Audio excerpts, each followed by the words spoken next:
Tollywood senior హీరోస్లో మొదటి నుండి different movie చేయాలని తపన పడే హీరోగా వెంకటేష్కి పేరుంది. వేరే భాషల్లో వచ్చిన డిఫరెంట్ మూవీస్ని, ఎక్స్పెరిమెంటల్ మూవీస్ని తెలుగులో రీమేక్ చేసి భారీ విజయాలు అందుకున్నారు. దృశ్యం, గోపాల గోపాల సినిమాల సక్సెస్తో ఫుల్ ఫామ్లో ఉన్న వెంకీ ఈ శుక్రవారం గురువుతో ఆడియన్స్ ముందుకు వస్తున్నాడు. గురువు అయితే 2 డిఫరెంట్ మూవీ, స్పోర్ట్స్ బ్యాక్డ్రాప్లో సాగే వెరైటీ స్టోరీ. ఆల్రెడీ తమిళ్, హిందీల్లో మాధవన్ హీరోగా నటించిన ఈ సక్సెస్ఫుల్ సినిమా నచ్చి ఇష్టపడి ఈ సినిమాని తన సైడ్ నుంచి ఇనిషియేట్ చేశాడు. సినిమా క్వాలిటీగా రావడం కోసం, ప్రొడ్యూసర్ సేఫ్ అవ్వడం కోసం ఈ సినిమాకి రెమ్యునరేషన్ కూడా తీసుకోలేదట వెంకీ. అయితే రిటర్న్స్ ఖచ్చితంగా ఉంటాయి కాబట్టి రెమ్యునరేషన్ కింద సినిమా శాటిలైట్ రైట్స్ తీసుకున్నాడట. దీన్ని బట్టి వెంకీ ఈ సినిమా కథపై, అవుట్పుట్ పై ఎంత కాన్ఫిడెంట్ గా ఉన్నాడో అర్థమవుతుంది.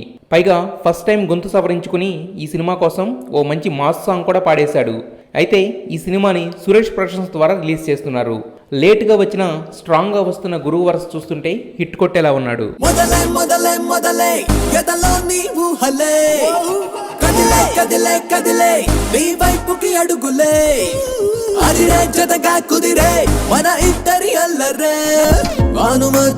భానుమతి